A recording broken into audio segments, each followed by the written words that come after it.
Bismillahirrahmanirrahim. Assalamualaikum warahmatullahi wabarakatuh. Perkenalkan, nama saya Abdul Jaman. Saya perwakilan dari Pondok Pesantren Al-Iyanah Ciwidey Bandung. Alhamdulillah, Pondok Pesantren kami masuk di tahap 1 di program OPOP ini dan sekarang sedang mengikuti kegiatan pelatihan dan magang di Pondok Pesantren Husnul Khotimah sebagai host bidang passion. Bagaimana penerapan ajaran agama Islam di dalam usaha pesantren? Sangat kami butuh sekali semua karyawan atau santri yang ikut bekerja di perusahaan pesantren ini, terutama dalam segi kejujuran, dalam segi kesabaran, kompetitif, dan yang lainnya. Bagaimana cara penetapan konsumen? Marketing dan sering menjadi sebuah tombak dalam sebuah perusahaan. Dengan mengetahui rumus marketing yaitu singkat STP, segmenting, targeting, dan positioning, kita akan mengetahui bahwa pasar itu siapa. Salah satunya melalui hijab yang berada di pondok pesantren ini menjadikan anak perempuan umur 2 tahun sampai 12 tahun menjadi salah satu sasaran target pasar kami.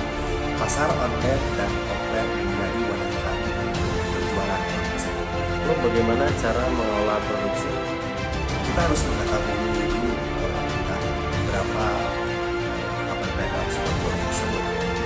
Dengan kita mengetahui KPP-nya, kita akan jelas mengetahui modal dan laba yang bisa kita dapat.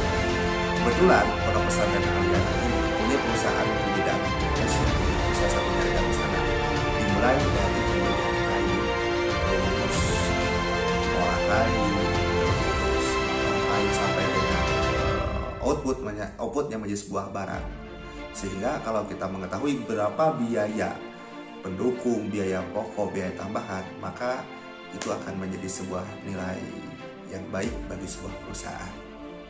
Bagaimana mengelola pencatatan keuangan?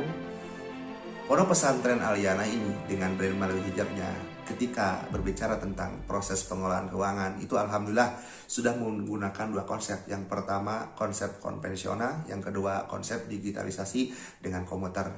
Jadi kita harus tahu bahwa yang namanya pembukuan menjadi tolak ukur di dalam sebuah perusahaan. Karena dengan pembukuan, dengan pencatatan keuangan, kita akan mengetahui untung rugi kita, dan yang lebih penting kita akan terus ingat kepada target perusahaan kita.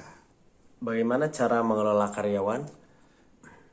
Berbicara tentang pengolahan karyawan, kita harus tahu dulu tentang ruang lingkup MSDM. Yang mana pertama itu ada pengadaan karyawan.